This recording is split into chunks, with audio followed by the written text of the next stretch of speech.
Vamos abrir nossas Bíblias no Evangelho segundo escreveu Mateus, no capítulo 20. Mateus, capítulo 20. Nós vamos ler a partir do verso 20 também. Mateus 20, até o versículo de número 28.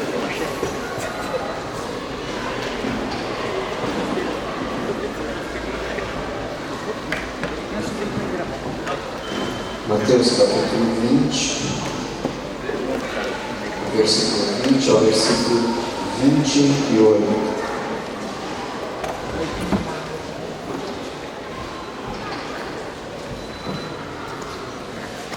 Todos acharam? Ok. Vamos entender um pouquinho antes de nós lermos esse texto, o que está acontecendo antes deste fato aqui. O fato que nós vamos ler é um pedido de uma mãe. E nessa noite, nós vamos falar sobre entendendo a grandeza real. Em outras palavras, entendendo a majestade de Jesus. Antes do capítulo 20, Mateus começa a narrar alguns fatos a respeito de Jesus. Jesus está indo para Jerusalém.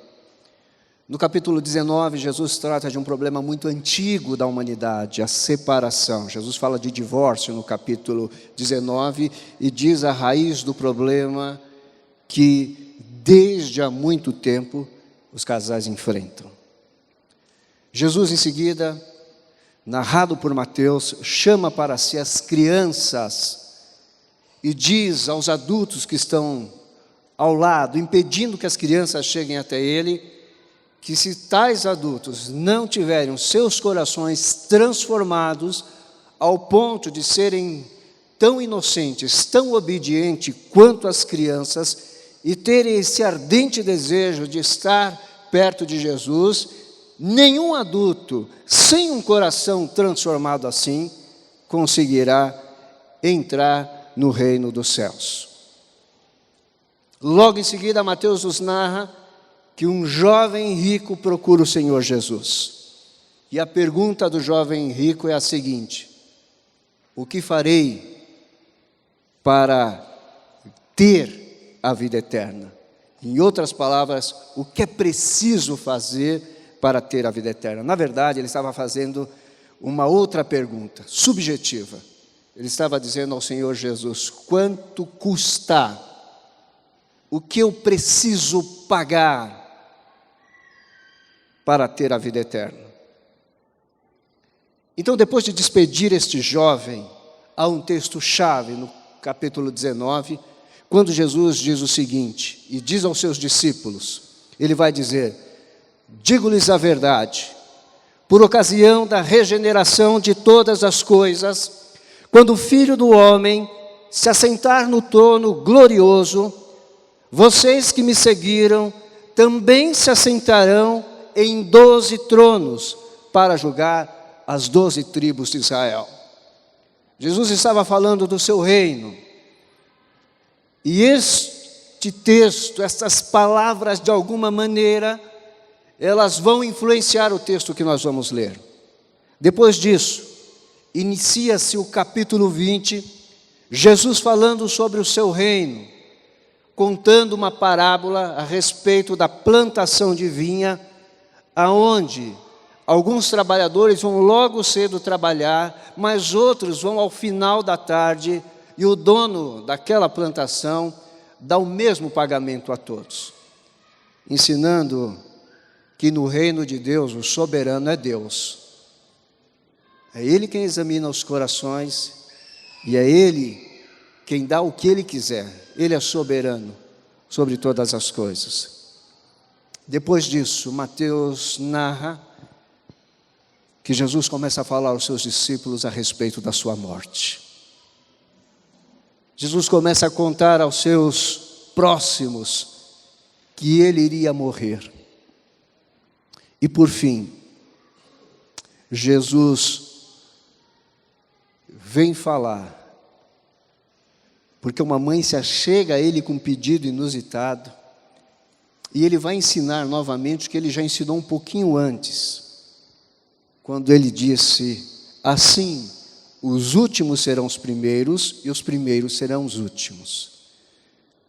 Nosso texto diz o seguinte, capítulo 20, do verso 20 até o verso de número 28. Olhem aí na sua Bíblia, acompanhem comigo. Então aproximou-se de Jesus, a mãe dos filhos de Zebedeu, com seus filhos, e prostrando-se, fez-lhe um pedido. O que você quer? Perguntou ele. Ela respondeu: declara que no teu reino, esses meus 2 filhos se assentarão, um à direita e o outro à tua esquerda. Disse-lhe Jesus: vocês não sabem o que estão pedindo. Podem vocês beber o cálice que eu vou beber? Podemos, responderam eles.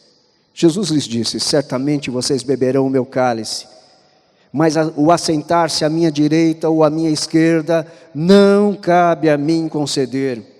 Esses lugares pertencem àqueles para quem foram preparados por meu Pai. Quando os outros 10 ouviram isso, ficaram indignados com os 2 irmãos. Jesus os chamou e disse: vocês não sabem que os governantes das nações as dominam e as pessoas importantes exercem poder sobre elas? Não será assim entre vocês, ao contrário, quem quiser tornar-se importante entre vocês deverá ser servo, e quem quiser ser o primeiro deverá ser escravo, como filho do homem, que não veio para ser servido, mas para servir e dar a sua vida em resgate de muitos. Glória a Deus por esse texto. Como é que nós conseguimos entender a grandeza de Deus? Como é que nós conseguimos entender a majestade de Deus? Como é que nós conseguimos, com esse texto, talvez enxergar as nossas vidas nesse texto precioso? Há, em primeiro lugar, aqui um pedido que parece um pedido de criança mimada. 2 filhos vão à sua mãe e pede que ela interceda por ele junto a Jesus. Quanta dependência da sua mamãe. Enquanto que o cristianismo não é uma expressão de dependência do outro, de intercessores. A expressão de vida espiritual dentro do cristianismo é que cada um de nós há de responder diante de Deus. Cada um de nós dará conta de si diante de Deus. O versículo 22 revela que esta mulher foi a Jesus porque os seus filhinhos queridos pediram isso à mamãe deles. Eles foram à mãe e pediram que ela intercedesse junto a Jesus. O bom dessa história é que Jesus não resolve o caso com a mamãe desses 2 discípulos. Porque Jesus não trata com terceiros. Jesus trata diretamente com a gente, se nós vamos dar conta de nós, diante de Deus, diante do tribunal de Deus. Desde já o Senhor Jesus costuma tratar diretamente com a gente. Então Jesus dirige uma palavra aos 2 discípulos. Aqueles que estavam errados, os filhinhos da mamãe. Porque quando Jesus tem que tratar o nosso pecado, Ele trata direto com a gente, Ele trata direto comigo, Ele trata direto com você, não tem intermediários. Por isso, quando nós estamos diante de um texto como esse, em que Jesus não aceita intermediário, nós devemos tremer, colocar as nossas vidas diante de Deus e tremer. Porque se alguém tem que acertar uma conta conosco, esse alguém é o Senhor Jesus Cristo, aquele a quem nós prestaremos contas um dia de absolutamente todas as coisas. Estaremos diante desse trono do Rei dos Reis. Mas o fato é que muitos não entendem a majestade do Senhor Jesus. Nós poderíamos dizer que pedido absurdo, que coisa fora de hora, Quem são esses dois discípulos? Quem é Tiago? Quem é João? Para pedir tamanho privilégio. Eles já tinham andado com Jesus um bom tempo. Conheciam bem o Mestre. Porém, como muitos, ainda que andem perto do Senhor Jesus, não compreendem nada a respeito do Senhor Jesus e do seu reino. Se compreendessem esses dois, eles não teriam pedido isso a Jesus, e nem ao menos tinham pedido isso por intermédio de sua mãe. Na verdade, aqui dentro das igrejas hoje, há muitos Tiagos e Joões andando por aí, sentados nas cadeiras e nos bancos das igrejas, frequentando os cultos principais de suas igrejas.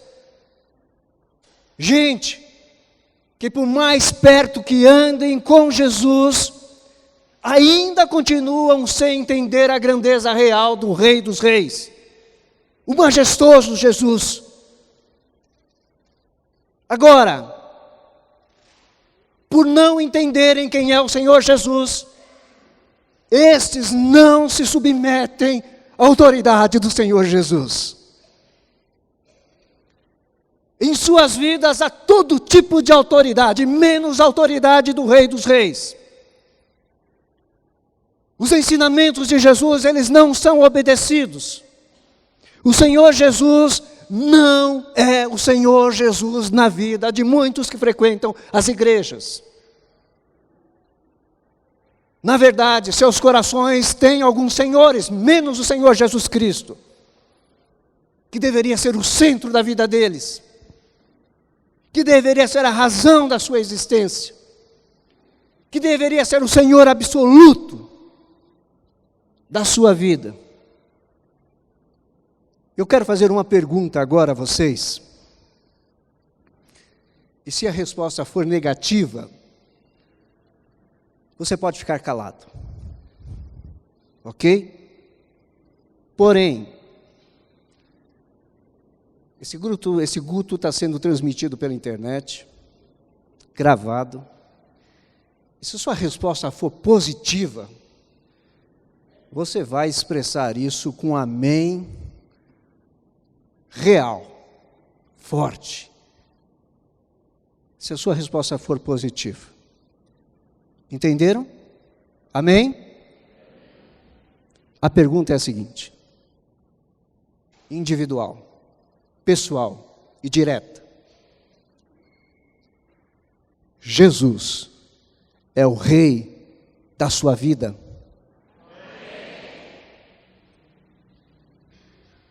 Agora ele também era o Rei da vida desses dois discípulos. Também era o Rei da vida deles. Mas eles acharam que podiam comparar o reino do Senhor Jesus, o reino celestial, com os reinos aqui da terra.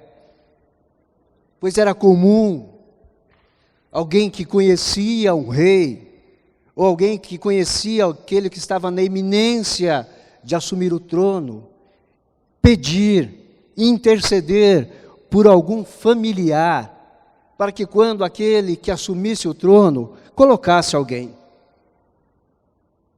Então, Tiago e João, ainda que tivessem Jesus como rei da vida deles, o sentido de realeza do coração desses dois discípulos era uma realeza terrena. Por isso, que na prática, nos nossos ajuntamentos, em todo lugar que se reúne, dentro das igrejas, tem muita gente fechando os olhos, de olhos abertos, levantando as mãos, ou de mãos abaixadas, gente que ora, gente que não ora, gente que presta atenção, gente que fala mais do que outras pessoas dentro do culto, inclusive o pregador. gente que desligou o celular em respeito, gente que não para de falar no WhatsApp. Não importa qual seja a situação, se cada um de nós não compreender, não conhecer, não participar, não prestar atenção nas palavras de Jesus, e não é neste culto, nesta hora, é o que Jesus vem falando a sua vida durante todo o tempo em que você o conhece. Se você não prestar atenção nas palavras de Jesus, você também não entendeu absolutamente nada a respeito da majestade de Jesus e do que é ser um discípulo de Jesus. Esse texto que vou ler agora, nós lemos na nossa aula pela manhã, do Dr. Richard Belker. Ele diz o seguinte: se alguém sugerisse que chegaria o tempo quando um grupo de cristãos evangélicos defenderia uma salvação sem arrependimento, olha só o que ele diz. Se nós imaginássemos, se chegasse o tempo em que um grupo de evangélicos defendesse uma salvação sem arrependimento,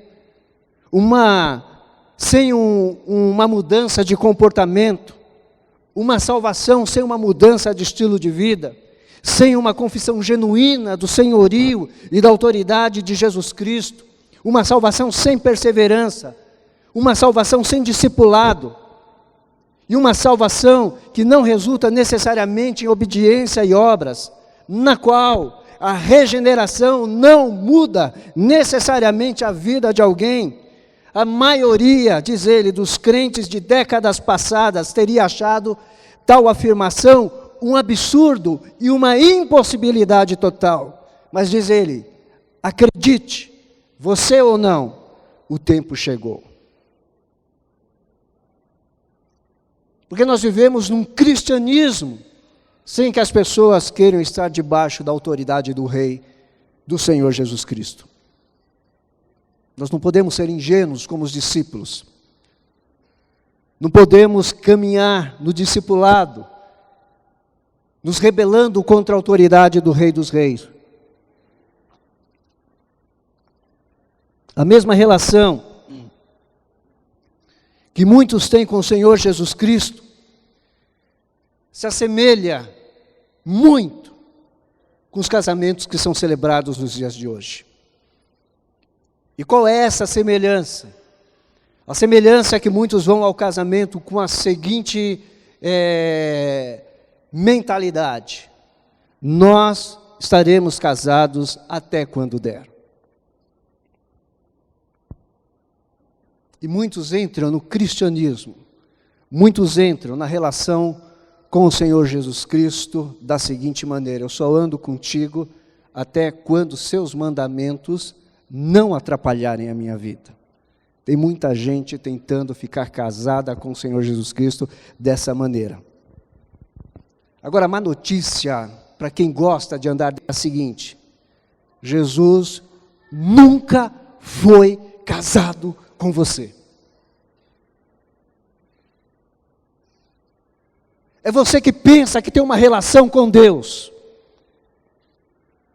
Mas eu garanto que a palavra nos diz que a gente que anda perto de Jesus, que acha que conhece Jesus, que acha que é noiva do Cordeiro, mas naquele dia, há na palavra de Deus o seguinte: Jesus vai olhar e vai dizer: eu não conheço vocês. Agora, por ser Deus, Jesus conhece você. Conhece a todos nós que estamos aqui nessa igreja. E quando eu falo que Ele te conhece, é porque Ele te conhece mesmo. Ele sabe o seu nome, o seu RG, o seu CPF. Conhece os seus trambiques. Conhece quando você fala mal do seu chefe. De vez em quando o Senhor Jesus olha lá de cima para o seu ambiente de trabalho, seu ambiente de estudo, seu ambiente familiar. Ele não sabe, Ele sabe sim, mas vocês estão tão parecidos com o mundo, que não dá para diferenciar quem é servo, quem é discípulo dele ou não. Parece tudo igual. Ele conhece os seus vícios, mas também ele sabe o quanto você é bondoso. Ele sabe que você ama sua esposa, seu esposo, ele sabe que você ama os seus pais, ele sabe que você, filho, ama o seu irmão, a sua irmã. Ele sabe, você, pai, que você ama o seu filho, que você dá duro para sustentar. Ele sabe de tudo isso na sua vida. Ele te conhece porque Ele é Deus, Deus Criador. Mas é possível que Deus, conhecendo tudo isso a seu respeito, Ele não o conheça como filho de Deus. Isso é sério. Você pensa que é casado com o Cordeiro de Deus, Ele não te reconhece como esposa. Por isso, muitos não entendem o que é a majestade do Senhor Jesus. Porque o Senhor Jesus, na verdade, nunca foi rei em suas vidas. Não sabe o que é isso. O texto vai nos dizer o seguinte: disse-lhe Jesus, vocês não sabem o que estão pedindo. Olha a loucura na cabeça desses discípulos. Jesus diz a eles, não é para a mãe deles, é para eles direto, vocês não sabem o que estão pedindo. Eles pediram trono. A resposta de Jesus para eles é a seguinte: vocês podem beber do cálice que eu vou beber. Eles pedem um lugar maravilhoso à direita e à esquerda. Jesus aponta para os sofrimentos do cristianismo, para uma entrega real, total, sob a autoridade do Rei dos Reis. Por isso ele diz: vocês não sabem o que estão pedindo, podem vocês beber o cálice que eu vou beber? E impressionante a resposta dos discípulos, eles dizem: podemos. Jesus olha para eles e diz: certamente vocês beberão do meu cálice, vocês vão sofrer, mas o assentar-se à minha direita e à minha esquerda não cabe a mim conceder. Esses lugares pertencem àquele para quem foram preparados por meu Pai. E diz o texto: quando os outros discípulos, os outros 10, ouviram isso, ficaram indignados com os dois irmãos. Os outros discípulos ficaram indignados com Tiago e João. Isso causou um desconforto entre os discípulos, porque de uma certa maneira eles queriam ser mais espertos que os outros. Isso nos ensina que todas as vezes que eu e você não submetemos as nossas vidas ao Senhor Jesus Cristo e quisermos nós agirmos pela carne, nós vamos criar confusão nas nossas vidas. É possível entender isso, que se agirmos pela nossa própria vontade, ignorando a vontade, ignorando tudo que é Jesus nas nossas vidas, nós traremos problemas para as nossas vidas, nós traremos confusões, nós causaremos confusões. As atitudes carnais produzidas por nós causam inimizades, causam transtornos. Talvez não seja uma descoberta isso que eu vou falar. Talvez você saiba disto, ou não. As maiores confusões dentro de igrejas não é porque existem grupos espirituais demais. As maiores confusões dentro das igrejas é porque existe gente dentro da igreja de Deus agindo com carnalidade,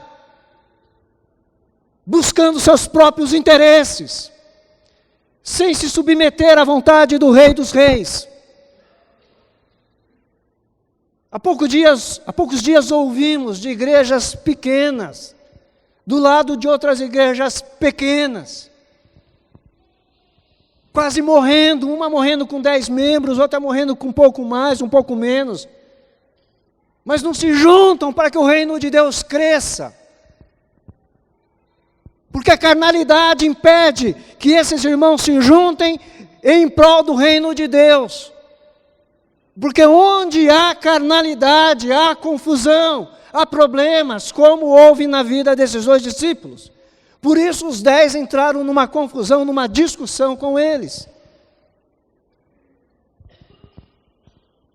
Vaidade, interesse próprio, pecados esses, quando estão nas nossas vidas, causam mais discórdia.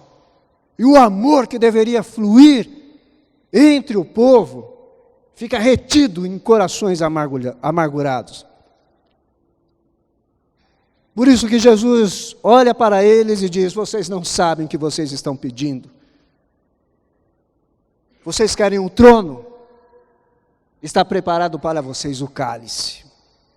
E eles foram sábios quando eles disseram: nós beberemos o cálice. E Jesus falou: certamente, vocês beberão o cálice. E saibam de uma coisa, essa palavra de Jesus dizendo que eles beberiam o cálice foi cumprida. Aqui está Tiago e João.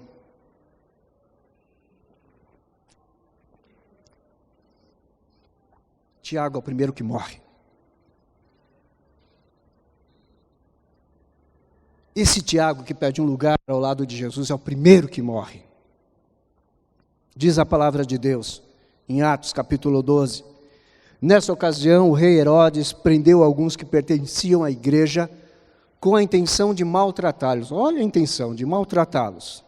E mandou matar à espada Tiago, irmão de João. Esse Tiago que nós estamos falando, um desses daqui.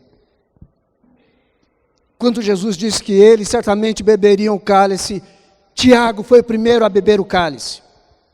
Herodes fez Tiago, como diz algumas outras versões, passar ao fio da espada. Talvez uma referência a uma decapitação. E o texto de Atos diz que isso agradou Herodes, matar os cristãos. E Tiago, aquele que disse: me coloca do lado do Senhor, mamãe, peça para Jesus me colocar do lado dele quando ele estiver no reino.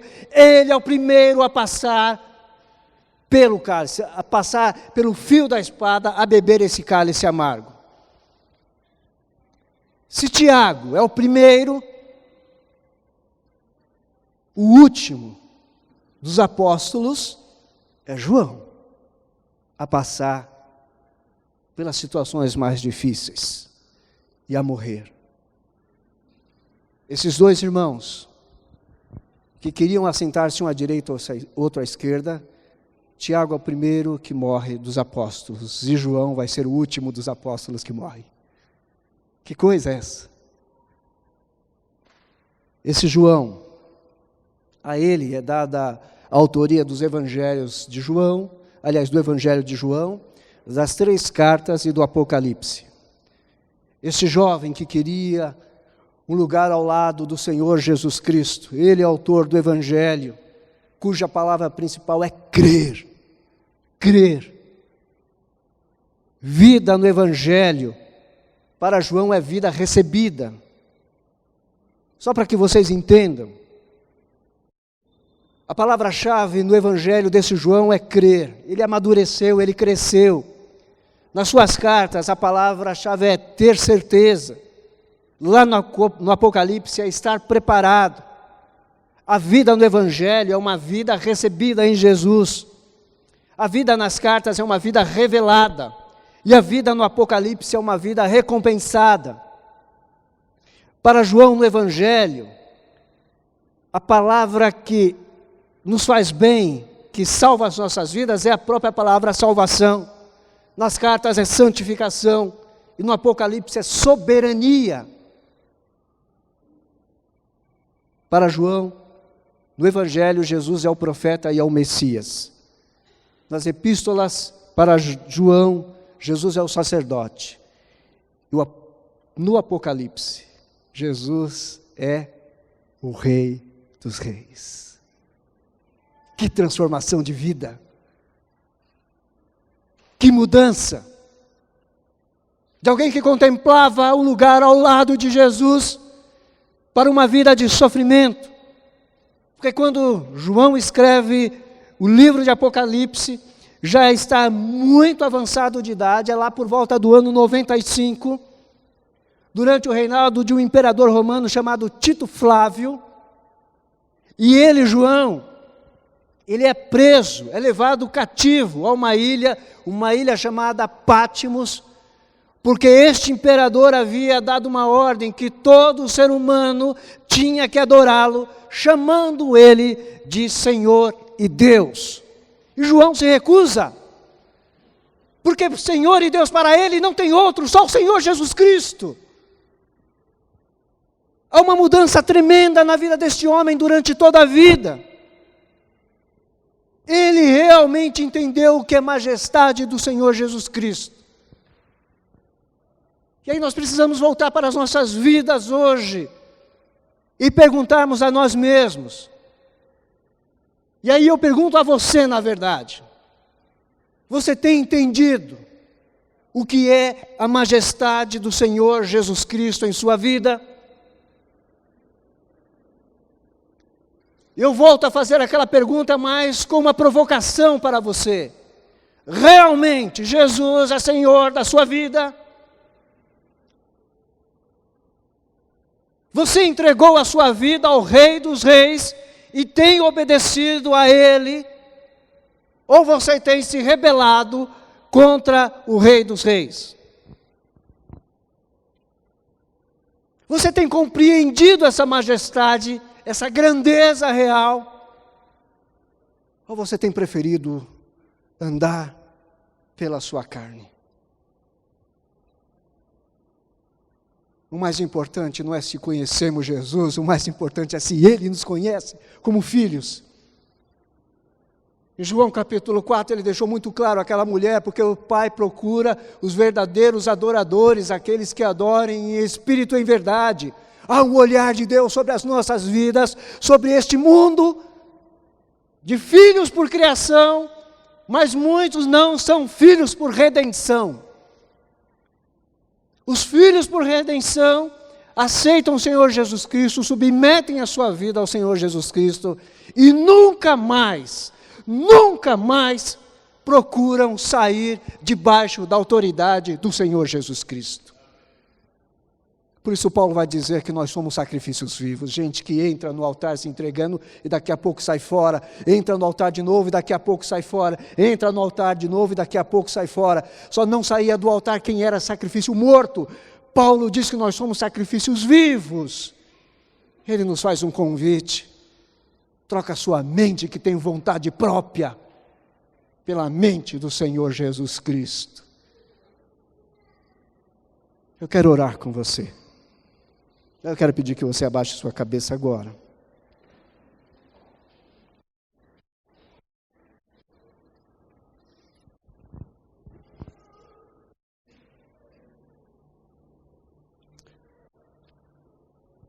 Nós vamos partir para a ceia do Senhor Jesus Cristo daqui a pouco. Essa mesa não é mesa de nenhum ser humano, mas é a mesa desse rei que acabamos de falar. E nós vamos participar dos dois elementos que representam o corpo e sangue do Rei dos Reis. De quem o profeta Isaías disse que ele foi como um cordeiro mudo, em silêncio, ao matadouro.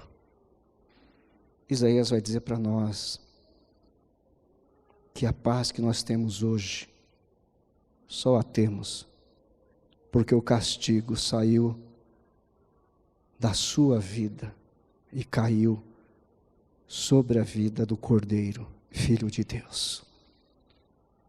Ele caiu, o castigo caiu, para que você tivesse paz e para que Jesus fosse o Rei da sua vida.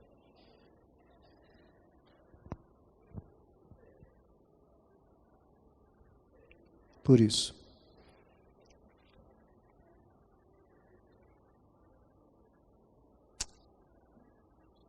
se você tem certeza da sua salvação, a sua salvação deve vir constantemente acompanhada de um arrependimento genuíno dos seus pecados, da sua vida. Se você reconhece a majestade do Senhor Jesus, a salvação, ela acompanha realmente uma mudança de comportamento, uma mudança de estilo de vida, uma confissão genuína de que Jesus é Senhor e autoridade em sua vida. Está difícil, pastor. Não há salvação sem perseverança. Eu não consigo ser igual a Jesus. Na salvação há discipulado. Eu não consigo obedecer ao Senhor Jesus Cristo. A vontade da carne é maior do que a minha. Na salvação,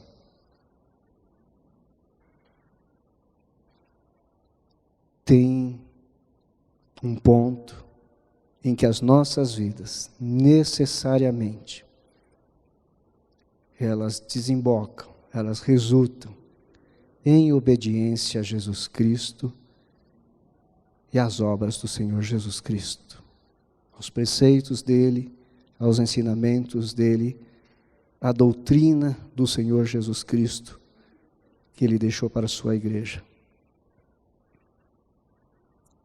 Não se engane. Não se engane. Enquanto você está com os olhos fechados, grave isto. Não há uma salvação na qual a regeneração feita não muda necessariamente a vida de alguém. Toda salvação em Jesus Cristo, toda regeneração muda obrigatoriamente a vida de uma pessoa. Agora nós vamos à mesa do Senhor daqui a pouco. Não adianta você participar da mesa do Senhor por frequentar a igreja. Isso não é para que você não participe, mas é para a sua reflexão. Lembre-se, não importa nesse momento se você conhece Jesus. No final das contas, só vai valer uma coisa: se Jesus te conhece como filho ou como filha de Deus. A palavra final é dele. Diante disso, eu quero orar, encerrando esta mensagem. Você vai estar de olhos fechados.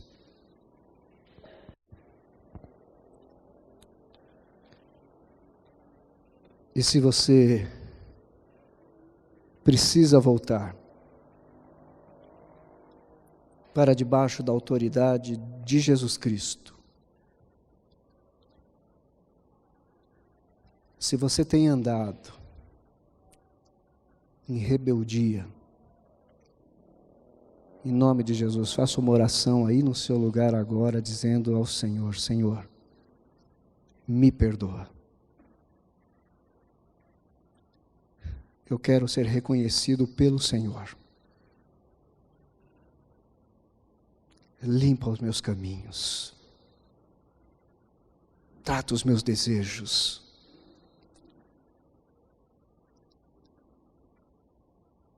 Eu te conheço, mas eu quero que o Senhor, quando olhar para mim, não olhe como um filho da criação, mas como alguém que foi lavado e remido no sangue do Cordeiro. Eu me submeto à tua vontade. Eu volto aos teus caminhos. Eu quero ser obediente, para eu não perder essa vida e para eu não me perder nos meus desejos, nas minhas vontades. Eu quero retornar ao teu caminho. Em nome de Jesus, se você precisa mudar alguma coisa na sua vida, hoje é o dia de não olharmos para Jesus como aquele que pode nos levar para o trono, mas olharmos para Jesus como aquele que vai tratar as nossas vidas, tirar tudo aquilo que precisa ser tirado. E quando aquele bendito dia chegar, você ouvir a doce voz do Senhor Jesus dizendo: vinde bendito do meu Pai, vinde para o reino que está preparado para vocês desde a fundação do mundo. Vinde, vinde, vinde. Ninguém vai vir aqui na frente hoje, mas eu queria que talvez você fizesse uma entrega aí no seu lugar, do seu coração, ao Rei dos Reis, do qual nós vamos participar da mesa dele daqui a pouquinho.